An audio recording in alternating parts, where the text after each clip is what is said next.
Welcome back to another video. You know how it's summer here in the UK? It's that I start getting pimples all over my face. I'm a winter baby, I'm born in February, so summer comes around and my skin just decides to do whatever it wants to do. I'm sorry, this video kind of requires me to be barefaced and mostly skin. I wanted to talk about body positivity today. Sorry, I'm not in the right frame of mind any time of the year. But I wanted to talk about body positivity because I think it's important, and also, as some of you may know, I do videos with Z by Unidays. I do their Four Corners show, or some of their episodes. The topic of body positivity has come up. The episode has not come up yet, so please do wait for that. But I wanted to talk about it because it reminded me of a lot of things that I feel like I should talk about. I know that this topic has been more or less beaten to death. I know that there have been, I know that there have been many people who've come out and spoken about it. I know there are extremes to the idea, and I wanted to talk about my perspective and my personal struggle with body positivity. I know a lot of people will say, oh, you're just being silly. I know a lot of people will say, oh, don't worry about it. Oh, just be yourself. Oh, you shouldn't care what other people think. Oh, it's just all in your head. I know what people are going to say. I know that other people are also going to say, oh, just lose some weight, you fat bitch. I've heard all the arguments. Personally, I've been a large person my entire life. Not large as in like a tall person or a very fat person. I've just been large in very specific places, and I've been very self-conscious about those places, namely my belly. I have a very large stomach, which is partially why I never actually sit with me being full-bodied and, whatever. I do have an Instagram, so if you wanted a spectacle, you could go there. My links are always in the description anyway, so, But I've always been self-conscious of it, even as, like, a child. I've always had a big belly, and I don't know if it's genetic or not. For example, my mother was a very thin woman. She was even thin after six pregnancies, so she was just naturally very thin. On my father's side, however, people were larger, so I do think that there is a factor of largeness in there. I think there is genetics. It does play a role somewhere. But I remember that I was, one of the biggest girls in my class every single year that I went to school. I was one of the first girls to develop, like, body-wise, puberty-wise. I was the first girl to develop in my class. And I don't know, I always felt like I was the fat kid, I was the one, I was the fat kid. And not just like the fat person in the class, like there were fat boys in my class, like there were chubby boys in my class, but they were never scrutinized like I was, because I was a girl, and all the other girls were like skinny and thin. And also I was like the Asian kid because my parents were very traditional, so any day it was like non-uniform day, I would wear like my traditional home clothes. And people would be like, what the fuck are you wearing? And I'd be like, I'm wearing my clothes, beach. But yeah, I don't know. I've always been the fat kid. When I went into high school, it got even worse because there was only like 12 of us. I went to a Muslim girls' school. That's another video idea I need to write down, is just talk about my experiences in that. But yeah, because there were so few of us, there was even fewer of us to compare, And girls do it naturally. Girls just compare each other. It's just part of our nature to do that. So anytime we would talk about weight or dieting or eating, people are just like kind of looking at me, and they're not saying it because girls are shady, but they're implying it, and they're giving me weird looks and things like that. So there was definitely a struggle growing up. There was some bullying there. I mean, I'm not going to give you the sub story, I kind of already have, but I mean, it's not important anymore. What's important now is that I'm an adult. I'm a 24-year-old woman who still carries around this weight, and I don't really know what to do about it. In the last year, I was diagnosed with PCOS, which is polycystic. This is not good. This is why I should script. Polycystic ovarian syndrome, and it basically means that you have cysts growing on your ovaries. You have a higher testosterone level. And that causes all kinds of different things on a woman's body. It's not as bad as my syndrome. Isn't as bad as some women's syndrome. For example, some women have severe hair loss, like they have like a receding hairline. Their hair falls out like a man's does. Some women have like extreme chest hair. As you can see, I don't have any of that, at least not an extreme level. I do get a lot of dark hairs like on my tummy and on my chest, not as much, but on my chest and on my chin. I have a deeper voice, as you can tell. I get a lot of spots, which is testosterone fueled. I'm very mannish, but I think that's just my personality. I don't think that's because of PCOS. And I gain a lot of weight in my torso, which is generally a male trait. Generally, women tend to gain weight more evenly. They tend to gain more weight in their thighs and in their hips and in their butt, which I do not. At least not typically. All my weight kind of goes to my torso or my stomach, which has always made me very self-conscious because, you know, you see pictures of women and they're beautiful and curvy and luscious and they're talking about their body positivity, but they never talk about their apple bodies. Like, I'm like a very round person. I have a very apple body, and I very rarely see apple-bodied women talk about their body positivity. So I wanted to sort of add my ticket to the hat and be like, it's okay, you know. I still struggle with it. Sometimes I still feel like I'm just going crazy and I should be losing all this weight, and you know, I go on like shopping sprees to find like really interesting ways of dieting because I've tried the standard way. I've tried exercising and eating healthy, and you know, after a time it just becomes like I'm not even losing anything. I'm not even losing anything. Like there was a period of my life where I was just like doing crunches incessantly to lose this weight, and it just would not go. Like I would lose a little bit of weight, but visibly it would still be just me and my apple body, you know? So I would give up on it, and I think I've just resolved to doing things I like. So, for example, I like swimming, I like team sports, I kind of like martial arts, I'm kind of coming off of it, I like dancing, I like very engaged physical activity that doesn't involve me going on a treadmill. I hate gyms, I think they're the worst, I think they're the worst idea. I think that as soon as, you know, the sun comes out, I'm going to be going out a lot more, and I'll, you know, lose a healthy amount of weight then.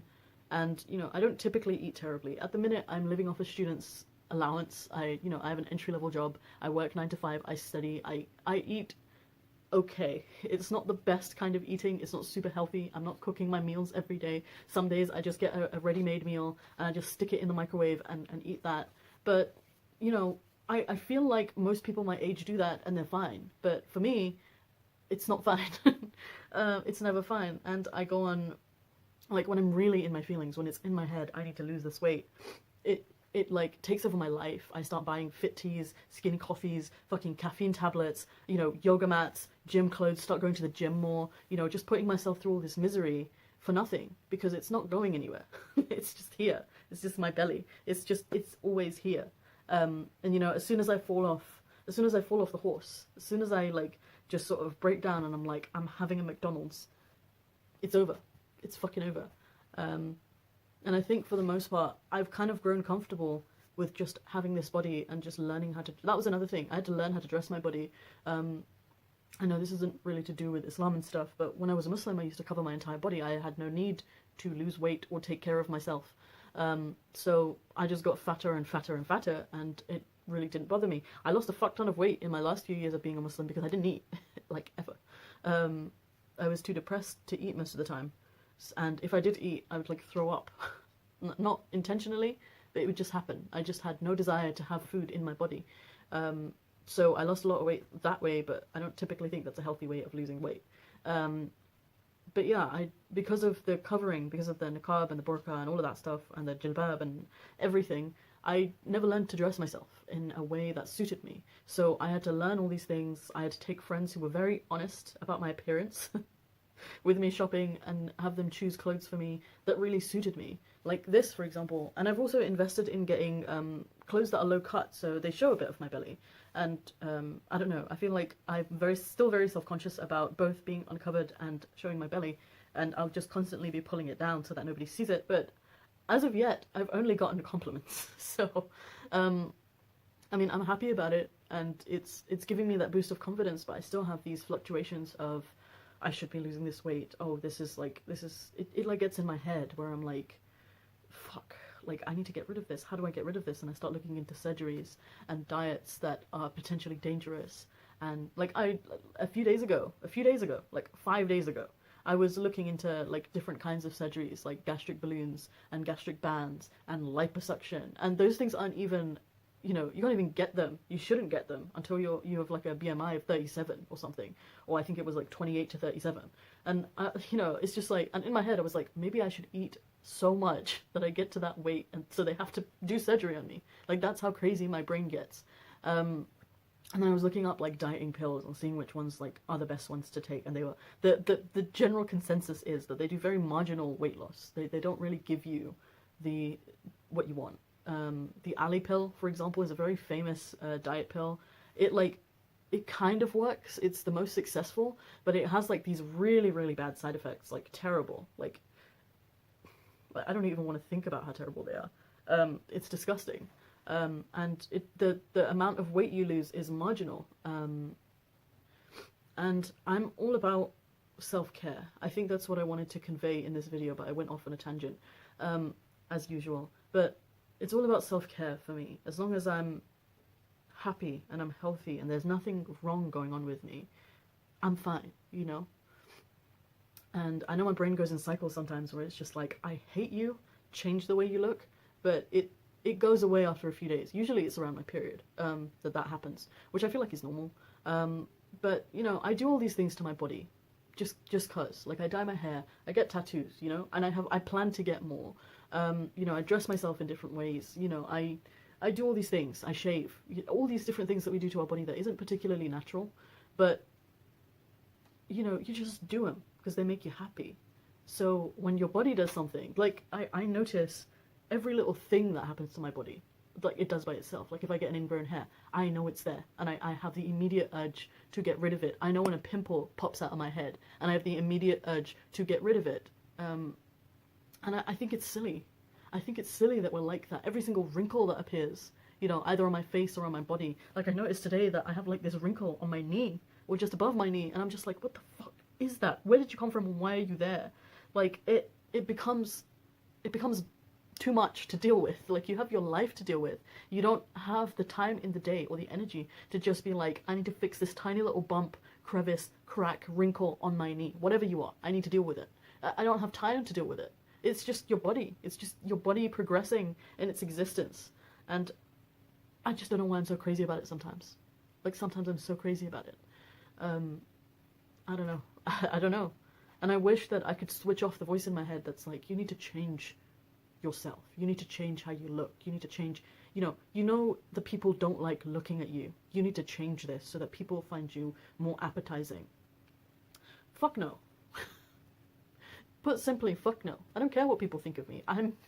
For fuck's sake, I'm a brown ex-Muslim person who escaped their family and was disowned by them, completely abandoned by them. I don't give a fuck what strangers think of me. I shouldn't, honestly. But for some reason, it's that voice. It's just there, and it just tells you things, and you're just like, fuck, do I really look that bad? And like what I also notice is that when somebody takes a picture of me, they think it's great. Like they can't see a thing wrong with it. But as soon as I look at it, I'm like, okay, I need to get rid of that picture. I need to that is a cursed image. I need to get rid of it. And I just like I start to spiral, and that's one of the reasons why even if I take a bad picture, I still make sure to post it, because you know what? There's a good memory attached to it. Even if I look like a mug, it's worth putting up. It's worth putting up, because it'll remind me of the good time I had. There was once a time in my life where I was ranting to a friend, and throughout my entire rant, every single face I made, she was taking pictures of me, and it is the sequence. It's like a cartoon. It's the sequence of the most hilarious pictures in the world, and I love it. And Alicia, I still have that album. I still have that album on Facebook, and every time I'm feeling like fucking shit, I go back to the day where I had like electric blue hair and my face was like in fire because I was talking about a terrible student I was working with then. Oh, just life is too short to worry about tiny little things on your body. Your body's gonna do whatever. Looks fade. People know it. It's a fucking cliche by now. People know that your looks aren't good. Like, I'm not gonna look like this in fucking tomorrow. I'm not gonna look like this. I'm gonna look different in some way, in some tiny way. Every 7 years, all the cells in your body shift. You're a completely new person. You know? Like, I can't be dealing with that. It's too much. It's too much to monitor every single cell that's changing. Like, I get new cuts and bruises every day. I cut myself with a knife the other day, accidentally, not on purpose. And I just have this weird scar on my body. I have never scarred in my life before. Never, ever. And now I get scars. Process of aging, people. We just have to get on with it. And I think it's the same thing with fat. Keep it under check. Live a healthy life. Run once in a while. You know, if you really want a burger that day, just have it once in a while, you know? Live your life. Life is too short to be thinking about tiny little things, in my opinion. And, you know, I'll always advocate for living a good life, living a healthy life. But there are just some times in your life where you just cannot, you know? You cannot. You have to stop, switch it all off, and you just have to live sometimes. That is my whole perspective on body positivity.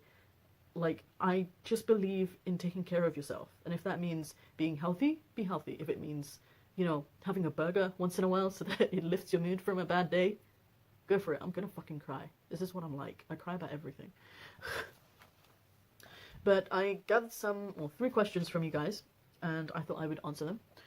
So the first question is from iRebel. I really want to say your Twitter handle, but I don't know how to pronounce it.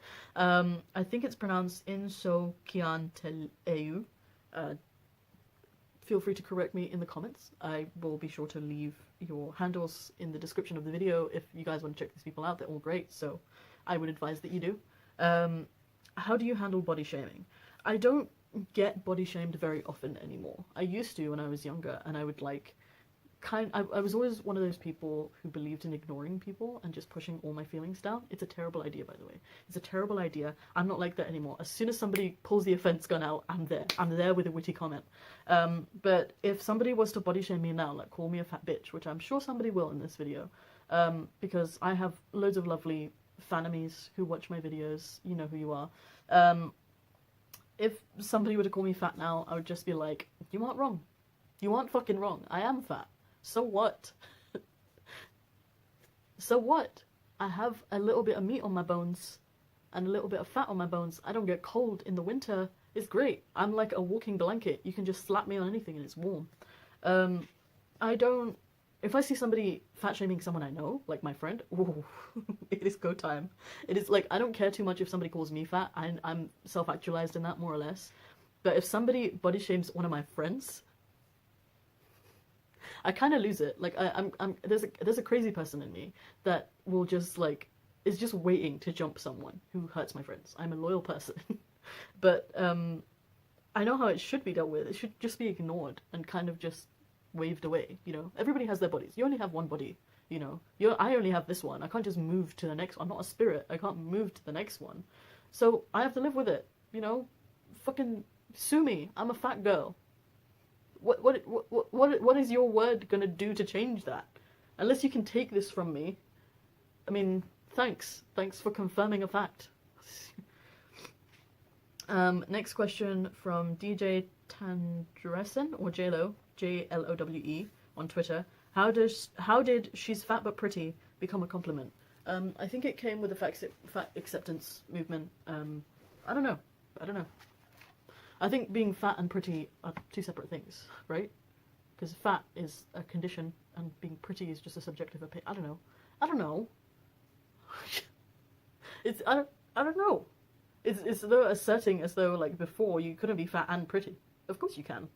You can be. I have seen some juicy women who are both fat and gorgeous.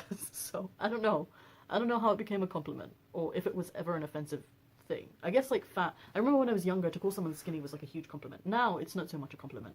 Calling someone fat is still kind of an offensive word. I don't know. I don't really find offense to it. I know I'm fat. I mean, I call myself fat all the time. So, you know. And the last question from Deanne Ensto. Does it make me weak as a woman if I don't like my fat? No, it doesn't. Because you should be able to feel how you want to feel. And if you have a regimen for keeping yourself fit and getting rid of your fat, that's fine. Like, when I was a Muslim, for example, I used to hate the idea of surgeries to, like, fix yourself. Because I thought it was like putting a band-aid on a bullet hole. It just wasn't solving a problem. But it's all about your well-being. If you are unhappy, like, I am not particularly unhappy about the fact that I have some belly weight, you know.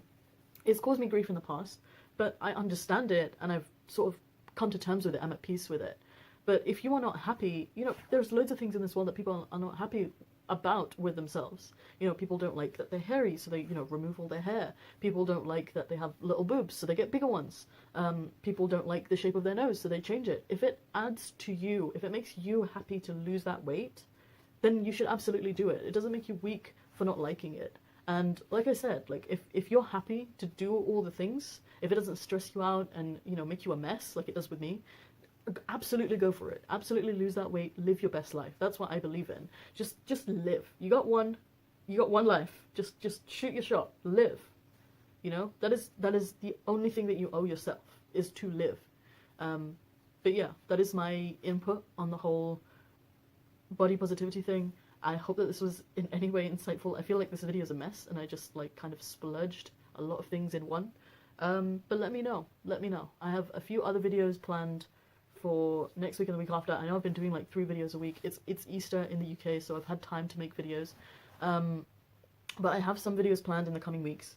And I'm really, really excited to talk about them because I think you will find them interesting. I definitely feel like it's worth talking about. And yeah. Also on Monday, we have a fundraiser for Free Hearts, Free Minds. I will see you in the next one, and goodbye.